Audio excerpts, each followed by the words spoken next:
방송하기 전과 후가 달라진 점이 있습니까 혹시? 원래 인기가 높긴 했습니다만 노원 대표님이 후에 좀 달라진 점이 없나요? 아, 예, 제가 뭐 저기 뉴스공장 직원인 줄 알고 있더라고요. 자, 일주일간의 여러 가지 이제 현안들, 사건 사고들을 노회찬의 시선으로 정리하는 시간인데, 자, 어떤 것부터 해볼까요? 최근에, 일단 추경.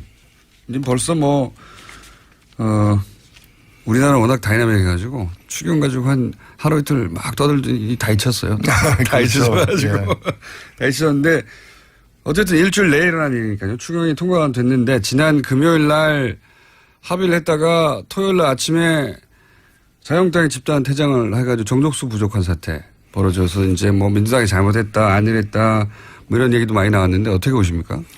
원래 이 계획은 원래 그 야당들의 그 여야가 합의한 네. 자유한국당을 뺀 나머지 당이 합의한 그 내용에 의하면은 저도 이제 우원식 의원하고 이제 통화로다가 서로 이제 그 당시 그 공유했던 게 뭔가 하면 새벽 1시에 예. 23일이죠. 그러니까 22일이 토요일인데 네네. 21일 금요일 날 이제 처리가 쉽지 않다. 그래서 22일 토요일 날 새벽 1시에 예결특위를 열고 네. 새벽 2시에 네. 그 본회의를 열어서 추경을 통과시키자 해가 합의를 했어요. 새벽에 전격 통과시키자. 예, 예. 이 합의에 대해서 자유한국당에서 네. 들고 나온 거지. 들고 나와가지고 자유한국당 만약에 그렇게 됐으면은 자유한국당이 왕따 되는 모양새 플러스 추경에 끝까지 반대한 모양새 이렇게 됐겠죠. 예, 되니까 그러면 우리도 참여하겠다. 참여해서 반대 네. 표결할 테니까. 근데 이제 그 새벽에 하기는 어렵고 자기들이 연락도 해야 되니까 네. 아침에 하자. 아침 네. 9시 반에 하게 하면은 자기도 하겠다 해가지고 그 자유한국당에서 뭐 국회의장 앞에서 약속을 했어요. 네. 그래서 사실 연기된 겁니다. 원래 하려고 예, 그랬는데. 그러니까 9시 반에 나타났어요. 네.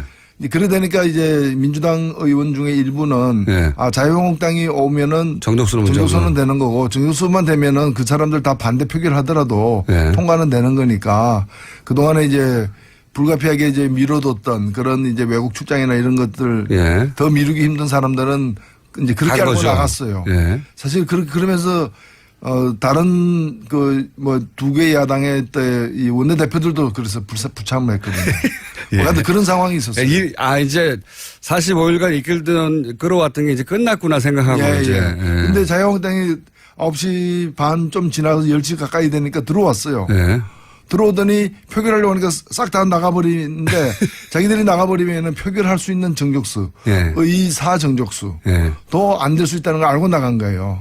나가가지고 또 그럼 집에 갔느냐? 집에 안 가고 또 근처에서 근처에서 이렇게 모니터를 통해 가지고 잠복하면서 보고 상황. 있는 거야. 지금 어떻게 되는가? 우리가 나온 상태에서 아마 계속 진행됐으면 또 들어왔을지도 몰라요. 근데 이제 진행이 안 되니까 이제 쌤통이다 이러면서 이제 계속해서 개기고 있었지. 예. 쌤통이다. 저런 것도 알고 있었을 것 같아요. 우리가 이렇게 들어가면 이제 통과가 된다고 생각하고 네. 말씀하신 대로 급한 일정인 사람들은 자리가 빠질 것이다. 자리가 빠져 정족수가 안 되면은 그 책임은 또 여당이 가져갈 것이다. 그렇죠. 당연히 아무래도 책임지고 여당을 향하게 돼 있죠. 그러니까 그 자유한국당의 나름의 전략이죠. 자기들 입장에서는 우리 처음에 근데 이런 건 전략이라고 안 합니다. 이런 용어는 이런 데 쓰는 용어는 잔머리라 그러죠. 예. 잔머리는 굴리는 거고 전략은 수립하는 거고 이 차원이 다른 거죠. 이런 걸 전략이라 그러면은 전략이란 모욕이죠.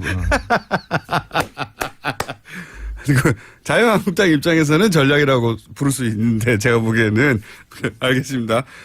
중립적인 입장에서는 잔머리라고 하죠. 그걸 써서 나름 기술이 들어간 거죠. 나름 성공한 거 아닙니까 이게 그러니까 통과시키면서도 그게 이제 통과시킨 공을 성공은 했지만은 전과가 늘었죠. 전과가 늘었죠. 이제 요주의 대상이 된 거죠. 약속을 해도 이제 끝까지 믿을 수는 없는. 이제 믿을 수 없는 거죠. 45일간 티격태격 하다가 그 국회의장 앞에서 자 그럼 내일 아침에 합시다. 왜냐하면은 나머지 나머지 야당과 통과시키기로 합의한 직후에 달려온 거거든요. 우리 빼고 하면 안 된다고. 네. 그러면은 아마도 언론을 통해서 자유한국당이 몰매를 맞았을 수도 있어요. 그냥 강행했으면 그렇죠. 예. 그런데 이제 거기서 그럴 수는 없으니까 들어와서 우리도 같이 하겠다고 한 다음에 안심시키는 다음에 싹 빠져버리는. 예. 근데 사실은 저는 강행했어야 된다고 봅니다. 강행하지 않았던 것은 일종의 측은지심. 쟤들 그래도 이제 달려서 하자고 하는데. 버릴 수는 인간 되겠다고 하는데 기회는 줘야 되지 않겠는가 뭐 이런 거죠. 저는 그 측은지심은 그렇게 이런 경우에는 이제 좀 제고해봐야 된다고 봅니다. 네. 알겠습니다. 그러다가 당한 거죠, 지금. 사실은, 우원식 원내대표가 그래서 다시는 믿으면 안 되겠다고 말한 것도 이해가 가요. 예. 그러면서 또 한편으로는 안일했다고, 예. 라고 하는 비판도 이해가 가고, 여간 전후 사정은 그렇다고 합니다. 전후 사정은. 전략이 아니었다. 자, 그리고 최근에 또 가장 큰 뉴스는 캐비넷에서, 나왔던 문서도 있지만, 두 개 다 여쭤보겠습니다. 원세훈 전 국정원장 재판에서 과거에 회의록이 제출됐는데 다 지우고. 예, 복원됐죠. 지우고 제출됐던 게 이제 복원됐단 말이죠. 근데 거기 내용을 보면 굉장한 내용이 많습니다. 뭐 언론을 지업해라. 언론 지업해라고 뭐 국정원이 있는 거라든지 아니면 총선 후보 등록 시작되면 현장에서 교통 종료를 해줘라. 그리고 뭐 후보 검증, 후보를 사실상 국정원이 세운다. 지금은 자유한국당이고 당시면은 한나라당이겠네요. 한나라당의 지자체 혹은 총선 후보를 사실상 국정원이 세운다라는 식으로 발언하거든요. 그리고 교통 정리도 해줘라. 교통 정리가 뭘 의미하는지. 이게 정말 이게 심각한 문제입니다. 이게 뭐 법률적으로야 공직선거법 위반으로만 보이지만은 과거에 3.15 부정선거가 바로 이런 거거든요. 자유당 정권이 경찰을 이용해 가지고 부정선거에 앞장섰던 겁니다. 맞습니다. 예, 선거 내용 결과 다 조작이 되는 거죠. 사실 그런 일을 한 겁니다. 이거는 정권이 날아가는 문제예요. 이것 때문에 이승만 정권이 무너지지 않았습니까? 맞습니다. 예, 그 시절에도 그것 때문에 이승만 정권이 물러났는데 4.19가 그래서 일어나는 거 아닙니까? 네, 그렇죠. 그래서 이것이 어떻게 해서 이제 일이 진행됐고 그 결과가 어떻게 보고됐는지. 왜냐하면 이걸 해놓고 국정원이 이걸 실제로 했다면 내가 볼 때 한글로 지금 증거가 나오고 있는데 이 일을 한 국정원장이 이렇게 했습니다라고 보고를 안 했겠습니까? 그러니까요. 무공을 세운 장군이 왕에게 자기 무공을 감추는 일도 있습니까? 그렇기 때문에 이거는 대통령한테도 보고됐고 보고를 받았다고 저는 볼 수밖에 없고 다만 그 구체적 근거를 갖다가 이제 찾기 위한 수사에 들어가야 된다고 봅니다. 이게 정말 대단한 부정이거든요. 국정원장이 특정 정당의 국정원의 자원을 활용해서 이제 특정 정당 후보를 사실상 우리가 정하는 것이고 그리고 현장에서는 교통 정리도 해라. 이 얘기는 저는 이렇게 이해가 됐거든요. 예를 들어서 당시 여당 후보가 상대하는 야당 후보가 좀 세면 그쪽에 맞다다오를 한다든가 정리를 좀 해주라는 거죠. 여당끼리 후보가 좀 많으면 좀 낙점한 사람 외의 사람들은 털어내게 해주고 뭐 이런. 국민이 뽑아야 되고 정당이 그 내부 후보자를 가려야 되는데 국정원이 나타나가지고 정리한다는 자체가 이렇게 되니까 레밍 의원 이런 게 생기는 겁니다. 네. 이상한 사람들이 생기는 거죠. 당정청이 아니라 당정청국이 따로 있었던 것 같아요. 네. 네. 실제로 국정원은 지금도 이게 정확하게 그 진상들이 다 안 밝혀지고 있긴 한데 그 당시 국정원은 자유한국당의 내부 기관인 거죠. 이렇게 되면. 한 몸이었어요. 한 몸. 네. 진정한 협치를 갖다가 한 거죠. 진정한 협치를. 한 몸이죠. 예. 그러니까 국정원과 청와대가 전국을 주도하고 밖으로는 이제 그 간판은 이제 정당 이름을 걸었지만 실제 일은 여기서 했다고 봐야죠. 그렇게 보여지는 문서들이 나오고 있고 이제 TF가 활동을 시작하면 더 많은 문서가 나오겠죠. 자, 그런 일이 또 있었고요. 그리고 캐비넷 문건 중에 가장 최신 버전은 MB 시절에 제1롯데 인허가 문제 관련 문서가 등장했다. 이런 내용이 있습니다. 이게 재밌는 것은 이 문건이 어디서 나왔냐는 거예요. 국가안보실에서 나왔습니다.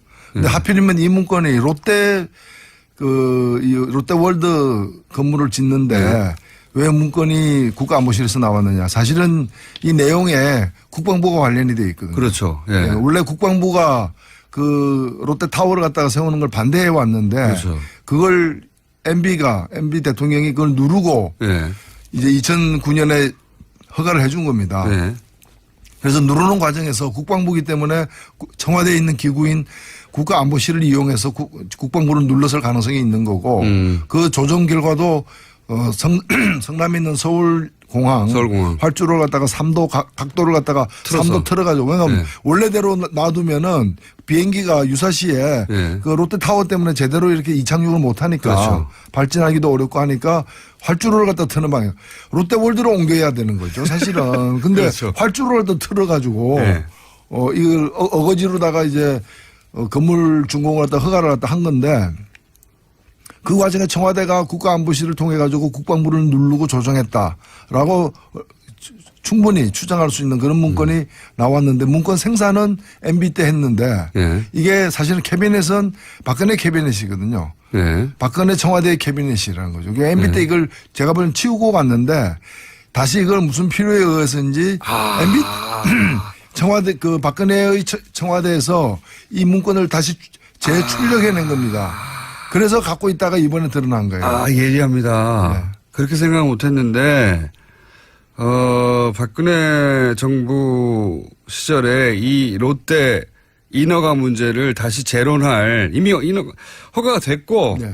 이미 건물로 올라갔어요. 올라갔는데, 박근혜 정부 시절에 롯데를 상대로 해서 뭔가, 뭐랄까요. 딜을 하거나 혹은 뭐 할 때 이런 문서가 필요했을지도 모른다. 이런 추정을 하시는 거죠. 예. 왜냐하면 롯데와 관련해서 청와대가 일을 많이 했어요. 일을 많이 했어요. 예. 그 면세점을 갖다가 처음에 줄 때 빼기도 그렇죠. 했고요. 예. 그 뺀 것도 하나 이제 큰 사연이 있는 예. 스토리가 있는 부분이고 그 다음에 다시 또 집어넣었어요. 예. 그리고 그 사이에 신동빈을 갖다가 대통령이 직접 만났고요. 예. 또 대통령이 신동빈을 만난 날 최순실하고 통화를 300통 이상 했다는 거 아니에요. 그러니까 30몇 분 동안 30 몇 분 동안 열 몇 통의 그 통화를 했다는 거 아니에요. 몇 분 동안 열 몇 통 곱하기 해서 300통이 머릿속에 들어가셨군요. 아, 예, 뭐 그거 30 곱하기 10. 어쨌든 예. 예, 그런 보도들이 계속 나오고 있죠. 예.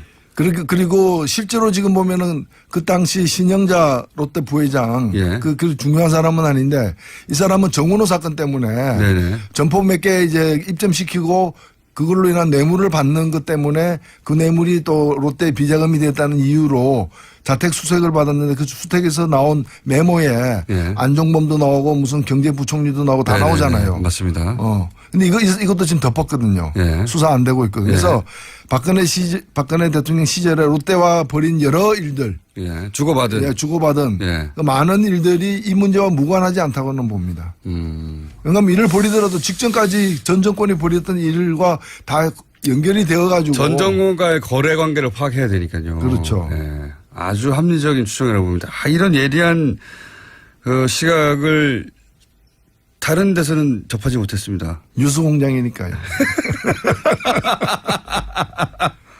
매우 설득되는 이론입니다. 예. 그렇게 생각할 수 충분히 있겠습니다. 그 전 정권이 롯데하고는 어떻게 했나. 그리고 이번에는 롯데하고 주고받기 위해서 우린 또 뭘 어떻게 주고받을까. 이러는 데서 참고 자료로 필요했다. 아하. 그거 보자마자 이 문서가 나왔다는 걸 보자마자 그렇게 생각하셨어요? 저는 일단은 문서가 어디서 발견됐는지 청와대 내에서도 어딘지가 좀 주목이 갔고 국가안보실이라면은 수긍은 되는데 왜 이미 건물이 그 이명박 정부 초기에 허가가 난 건데 네. 물론 논란은 컸지만 허가가 난 건데 이 박근혜 정부의 그 캐비넷에서 말기에도 나왔느냐, 지나고 나서 나왔느냐. 예. 예. 그것이 계속 그 자리에 있었던 것 자체가 주는 의미가 거의 9년 후에 나온 예, 거예요. 그런 여전히. 거죠. 9년 동안 거기 있었던 게 아니라 국가안보실이라는 게 뭐 거대하지 않는데 다시 가져온 거다. 탐정입니다. 탐정. 예, 이건 탐정적 사고를 하는 분들 국내에 그렇게 많지 않거든요. 탐사 정치라고 하죠. 탐사 정치. 매우 일리 있습니다. 그렇게 하지 않으면 이 소수 진보 정당의 국회의원으로 살아가기 힘들죠. 아니 뭐 생존이야 뭐 다르게도 가능합니다.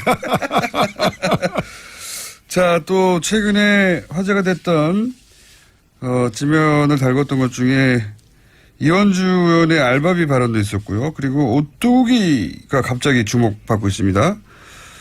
그리고 홍준표 대표와 이명박 전 대통령이 만난 것도 있고요. 한 3개 중에. 예, 다 말씀드리고 싶은데 네. 홍준표 대표가 이명박 대통령 만난 거는 뭐 당대표 취임했기 때문에 네. 예우 차원에서 방문했다고도 볼 수 있고 다만 두 분이 이제 좀 각별한 심정일 거예요. 각별하시죠. 예, 한 분은 피의자고 한 분은 피고인이고 그래서 이제 뭐 피의자가 피고인에게 나 지금 떨고 있니 뭐 이런 걸 물었지 않았을까. 두 분이 사적으로 친한 걸로 알고 있습니다. 예. 아마 그 홍준표 대표가 그 전에 대표를 했을 때가 예. 이 이명박 대통령 때였죠. 예, 예. 두 분 다 알겠고. 가장 좋은 시기를 함께 같은 시점에서 보냈던. 그리고 두 분 모두 이제 국회의원에서 떨어지고 나서 미국에 가서 골프 칠 때 형동생 하는 사이로 만났던 걸로 저는 알고 있습니다. 예. 그 다음에 뭐 이현주 의원은 이 발언이 그 사실 그냥 발언을 안 하면 참 좋겠는데 자꾸 발언을 해가지고. 이게 이제 내용은 나도 월급을 떼인 적이 있는데 사장이 살아야 나도 산다는 생각에 고발하지 않았다. 그것이 바로 공동체 의식이다. 근데 저는 이게 쥐가 있죠, 쥐. 쥐가 나도 고양이에게 먹힌 적, 우리도 고양이에게 먹힌 적이 있지만 고양이가 살아야 쥐도 산다는 생각에 고발하지 않았다. 이게 공동체 의식이다. 그건 뭐 쥐하고 고양이는 동물 공동체다. 동물 공동체. 생명 공동체. 이게 저는 이제 이 포유류 공동체였습니까? 저는 이 발언이 그 사실 의미가 있는 것이 좀 위험하다고 보는 것이 본인은 그냥 말이 좀 진위가 잘못 알려졌다 이렇게 해명을 하고 계신 것 같아요. 예. 근데 제가 이 발언 들 때 섬뜩했던 건 뭔가 하면은 이게 바로 유신입니다. 이게 바로 전체주의예요. 이 강자가 공동체를 위해서 약자에게 양보한다. 이렇게 돼야 말이 되는 건데 네. 약자한테 공동체를 위해서 약자가 강자한테 양보하라. 북한이 언제 쳐들어올지 모르니까 노동상권 유보하자. 예. 뭐 이런 얘기들 있잖아요. 예. 이렇게 크고 작게 우리에게 민족을 위해서 국가를 위해서 개인이 희생해야 된다라는 그런 어떤 법칙처럼 이렇게 관철되고 있는 거거든요. 가정의 평화를 위해서 가정폭력 정도는 눈을 감아야지. 우리 회사 기업 이미지를 위해서 직장 내 성폭력 그냥 묻어두고 가야지. 그런 거 가지고 무슨 경찰서 들락거리냐. 너는 공동체 의식이 없는 거야. 이게 조폭 문화가 딱 이런 거잖아요. 조직을 위해서 예. 너는 엎드려 당해. 그러니까 이런 것들이 이게 나중에 가면 히틀러까지 가는 거죠. 이거는. 그래서 이게 우리는 쓰라린 경험을 갖고 있고 이것 때문에 수많은 사람이 감옥을 드나들었던 그건데 이런 것이 마치 굉장히 자연스러운 공동체 쥐들이여 고양이 생각도 해주자. 공동체 의식에 대해서 잘못 이해한 것이기도 하거니와 사실은 우리 사회가 오랜 세월 그렇게 약자가 강자한테 양보하도록 하는 그런 발상들을 군사정권 시절부터 이렇게 심어왔죠, 머릿속에. 그래야 그렇죠. 한다고. 예. 그 영향을 받은 것 같네요. 말씀을 듣고 보니까. 이게 이런 게 그 우리에게 곳곳에서 논리로 이게 그 조직 문화의 논리, 집단의 논리에 이게 굉장히 위험하게 이렇게 들어가 있어요. 제목이 또 하나 새로 왔는데요. 많이 왔어요. 많이 왔는데 그 중에 하나 갑자기 저희 PD가 피를 받았는지 문자를 썼는데, 노란 도일이라고. 코난 도일에서 아마 뜨았나 봅니다. 그리고 오뚜기 얘기. 예, 오뚜기 얘기. 할 시간이 있는지 모르겠는데. 한 3분 있습니다. 제가 이 얘기를 한번 한 적이 있거든요. 오뚜기가 얼마 전에 상속을 하면서 창업주가 이제 별세하고 그렇죠. 상속을 하면서 상속세 낸 게 1,500억이에요. 예. 근데 상속세가 세율이 50%거든요. 절반을 내야 됩니다. 그러니까 3천억 재산을 갖다가 상속시키면서 절반을 떼버리죠. 그 절반을 갖다 세금으로 낸 겁니다. 어마어마한 일입니다, 어마어마한 사실. 거죠. 예. 근데 삼성그룹은 지금 재산이 100조예요. 예. 이재용 100조인데 이제까지 이 사람들이 상속세를 얼마 냈는가? 16억 원 냈어요. 16원 맞습니다. 그러니까 32억 원 재산 상속받은 사람의 상속세를 낸 거예요. 맞습니다. 굉장히 대비가 되는 거죠. 그 원죄를 안고 사실은 지금, 그 발단으로 시작해서 지금 그 철저하게 있는 겁니다. 그때 아버지가 자식한테 승계할 때 상속세 제대로 안 내고 여러 가지 편법으로 복잡한 구조를 만들어서 하다 보니까 여기까지 온 거죠. 그렇죠. 예, 첫 출발입니다. 아버지가 돈 세금 안 내고 몸으로 떼고 있는 거예요, 지금.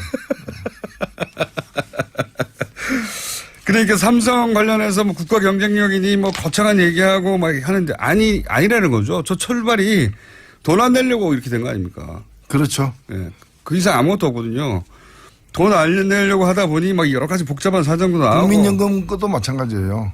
그 경영권을 갖다가 제대로 제값을 내면서 예. 제값을 내면서 경영권을 확보하려고 하는 게 아니라 여러 가지 그러니까 굉장히 싸게 먹힌 거예요. 한 3천억, 4천억 이익을 얻기 위해 가지고 예. K스포츠 미르재단에게 그렇죠. 100억, 140억 다 합해가지고 400억 미만의 돈을 쓰고서 남는 3천억 장사죠. 이상의 예. 그러니까 역시 삼성이죠. 투자 대비 효과가 확실하고. 그래서 저는 더더욱이 이게 이제 거래라고 치면 지금 뭐 법원에 가 있으면 결론이 곧 나겠죠. 근데 거래였다고 치면 그렇게 기우는 거래를 했을까? 우리가 알고 있는 지금 말 지원받고 현금 뭐 100억대 나가고 다 합쳐서 몇백억 안 되는 이 정도를 받은 게 다였을까? 과연 그런 생각도 하게 됩니다. 네. 우리가 모르는 게 있지 않을까? 그러니까 이게 더 좀 들여다봐야 될 게 이번에 그 우병우 문건에서도 이제 청와대 문건에서도 나왔습니다만은 이건희 회장이 입원하자마자 경영권 승계를 갖다가 위한 예. 작업에 삼성도 들어갔지만 예. 삼성이 또 그렇게 움직일 줄 알고 그러니까요. 또 저 고객이 예. 이제 결국 찾아올 거다라고 예. 내다보고 그 같은 시기에 청와대는 청와대로 준비를 하는 거예요. 그렇죠. 그게 이 문건인 거죠. 예. 예. 삼성이 이 경영권 승계 국면에 왔는데 우리가 빼먹을 게 뭐가 있나 봐라. 이거 아닙니까? 그렇죠. 예. 그럼 쟤들이 오면은 뭘 도와줄지. 예. 그럼 뭘 도와줄지 알아봐라는 얘기는 뭔가 도와주는 대가로 우리가 뭘 얻을지도 당연히. 같이 예. 알아봐라. 하나는 최순실이 알아보고 하나는 청와대 민정수석실에서 알아보고 뭐 그런 거죠. 그래서 저는 과연 이게 다였을까. 그런 의구심이 굉장히 듭니다. 굉장히 많겠죠. 지금 어쩌면 드러난 것 중에서도 예. 발견된 빙산 중에서도 수면 위에 있는 것만 예. 그것만 다루고 있는 거죠. 그렇게 생각해야 되지 않겠나. 이렇게 뭐 국정도 움직이고 대통령이 직접 움직이고 지금 대기업 오너하고 직접 만나는데 뭘 못하겠습니까, 거래를. 예. 오늘 여기까지 해야겠습니다. 예. 노르가즘의 노회찬 원내대표였습니다. 감사합니다. 감사합니다. 주의 대상이 된 거죠. 약속을 해도 이제 끝까지 믿을 수는 없는. 이제 믿을 수 없는 거죠. 45일간 티격태격 하다가 그 국회의장 앞에서 자 그럼 내일 아침에 합시다. 왜냐하면은 나머지 나머지 야당과 통과시키기로 합의한 직후에 달려온 거거든요. 우리 빼고 하면 안 된다고. 네. 그러면은 아마도 언론을 통해서 자유한국당이 몰매를 맞았을 수도 있어요. 그냥 강행했으면 그렇죠. 예. 그런데 이제 거기서 그럴 수는 없으니까 들어와서 우리도 같이 하겠다고 한 다음에 안심시키는 다음에 싹 빠져버린. 예. 근데 사실은 저는 강행했어야 된다고 봅니다. 강행하지 않았던 것은 일종의 측은지심. 쟤들 그래도 이제 달려서 하자고 하는데. 버릴 수는 인간 되겠다고 하는데 기회는 줘야 되지 않겠는가 뭐 이런 거죠. 저는 그 측은지심은 그렇게 이런 경우에는 예. 이제 좀 제고해봐야 된다고 봅니다. 네, 알겠습니다. 그러다가 당한 거죠, 지금. 사실은, 우원식 원내대표가 그래서 다시는 믿으면 안 되겠다고 말한 것도 이해가 가요. 예. 그러면서 또 한편으로는 안일했다고, 예. 라고 하는 비판도 이해가 가고, 여간 전후사정은 그렇다고 예. 합니다. 전후사정은. 전략이 아니었다. 자, 그리고 최근에 또 가장 큰 뉴스는 캐비넷에서, 나왔던 문서도 있지만, 두 개 다 여쭤보겠습니다. 원세훈 전 국정원장 재판에서 과거에 회의록이 제출됐는데 다 지우고. 새벽 1시에 예결특위를 열고 네. 새벽 2시에 네. 그 본회의를 열어서 추경을 통과시키자 해가 합의를 했어요. 새벽에 전격 통과시키자. 예, 예. 이 합의에 대해서 자유한국당에서 네. 들고 나온 거지. 들고 나와가지고. 자유한국당 만약에 그렇게 됐으면은 자유한국당이 왕따 되는 모양새 플러스 추경에 끝까지 반대한 모양새 이렇게 됐겠죠. 예, 되니까 그러면 우리도 참여하겠다. 참여해서 반대 네. 표결할 테니까. 근데 이제 그 새벽에 하기는 어렵고 자기들이 연락도 해야 되니까 네. 아침에 하자. 아침 네. 9시 반에 하게 하면은 자기도 하겠다 해가지고 그 자유한국당에서 뭐 국회의장 앞에서 약속을 했어요. 네. 그래서 사실 연기된 겁니다. 원래 하려고 예, 그랬는데. 그러니까 9시 반에 나타났어요. 네. 그래 되니까 이제 민주당 의원 중에 일부는 네. 자유한국당이 오면은 정족수는 되는 거고 정족수만 되면은 그 사람들 다 반대 표결 하더라도 네. 통과는 되는 거니까 그동안에 이제 불가피하게 이제 미뤄뒀던 그런 이제 외국 출장이나 이런 것들 예. 더 미루기 힘든 사람들은 이제 그렇게 간 알고 거죠. 나갔어요. 예. 사실 그러면서 다른 그 뭐 두 개 야당의 이 원내대표들도 그래서 불참을 했거든요.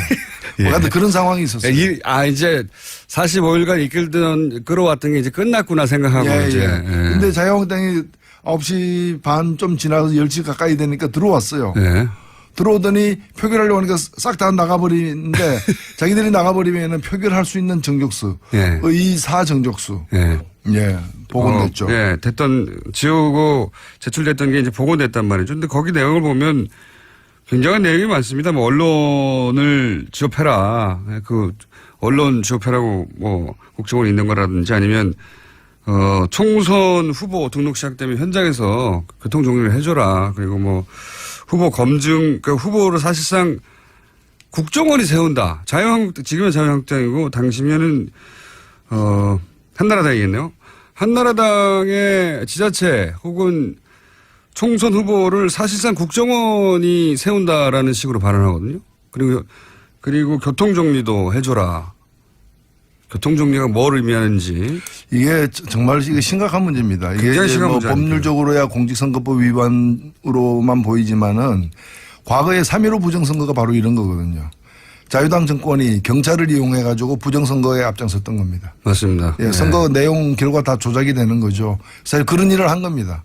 이거는 정권이 날아가는 문제예요. 이것 때문에 이승만 정권이 무너지지 않았습니까? 맞습니다. 예, 그 시절에도 그것 때문에 이승만 정권이 물러났는데 4.19가 그래서 일어나는 거 아닙니까? 네, 그렇죠. 그래서 이것이 어떻게 해서 이제 일이 진행됐고 그 결과가 어떻게 보고됐는지. 왜냐하면 이걸 해놓고 국정원이 이걸 실제로 했다면 내가 볼 때 한글로 지금 증거가 나오고 있는데 이 일을 한 국정원장이 이렇게 했습니다라고 보고를 안 했겠습니까? 그러니까요. 지시했는데. 무공을 세운 장도 안 될 수 있다는 걸 알고 나간 거예요. 나가가지고 또 그럼 집에 갔느냐? 집에 안 가고 또 근처에서 근처에서 이렇게 모니터를 통해 가지고 잠복하면서 보고 상황. 있는 거야. 지금 어떻게 되는가. 우리가 나온 상태에서 아마 계속 진행됐으면 또 들어왔을지도 몰라요. 근데 이제 진행이 안 되니까 이제 쌤통이다 이러면서 이제 계속해서 개기고 있었지. 예. 쌤통이다. 저런 것도 알고 있었을 것 같아요. 우리가 이렇게 들어가면 이제 통과된다고 생각하고 말씀하신 대로 급한 일정인 사람들은 자리가 빠질 것이다. 자리가 빠져 정족수가 안 되면 그 책임은 또 여당이 가져갈 것이다. 그렇죠. 당연히 아무래도 책임 추궁 여당을 향하게 돼 있죠. 그러니까 그 자유한국당의 나름의 전략이죠. 자기들 입장에서는 우리 처음에 근데 이런 건 전략이라고 안 합니다. 이런 용어는 이런 데 쓰는 용어는 잔머리라 그러죠. 예. 잔머리는 굴리는 거고 전략은 수립하는 거고 이 차원이 다른 거죠. 이런 걸 전략이라 그러면은 전략에 대한 모욕이죠. 그리고 자유한국당 입장에서는 전략이라고 부를 수 있는데 제가 보기에는 알겠습니다. 중립적인 입장에서는 잔머리라고 하죠. 그걸 써서 나름 기술이 들어간 거죠. 나름 성공한 거 아닙니까 이게. 그러니까 그 통과시키면서도 그게 이제 통과시킨 공을 성공은 했지만은 전과가 늘었죠. 전과가 늘었죠. 이제 요즘 방송하기 전과 후가 달라진 점이 있습니까 혹시? 원래 인기가 높긴 했습니다만 대표님이 후에 좀 달라진 점이 없나요? 예, 제가 뉴스공장 직원인 줄 알고 있더라고요. 자, 일주일간의 여러 가지 이제 현안들, 사건, 사고들을 노회찬의 시선으로 정리하는 시간인데, 자, 어떤 것부터 해볼까요? 최근에, 일단 추경. 지금 벌써 우리나라 워낙 다이나믹해가지고 추경 가지고 하루 이틀 막 떠들더니 다 잊혔어요. 다 잊혀져가지고. 다 잊혔는데 어쨌든 일주일 내에 일어난 일이니까요. 추경이 통과가 됐는데 지난 금요일 날 합의를 했다가 토요일 날 아침에 자유한국당이 집단 퇴장을 해가지고 정족수 부족한 사태 벌어져서 이제 뭐 민주당이 잘못했다, 안일했다 뭐 이런 얘기도 많이 나왔는데 어떻게 보십니까? 원래 이 계획은 원래 그 야당들의 그 여야가 합의한 예. 자유한국당을 뺀 나머지 당이 합의한 그 내용에 의하면은 저도 이제 우원식 의원하고 이제 통화로다가 서로 이제 그 당시 그 공유했던 게 뭔가면 새벽 1시에 예. 23일이죠. 그러니까 22일이 토요일인데 네네. 21일 금요일 날 이제 처리가 쉽지 않다. 그래서 22일 토요일 날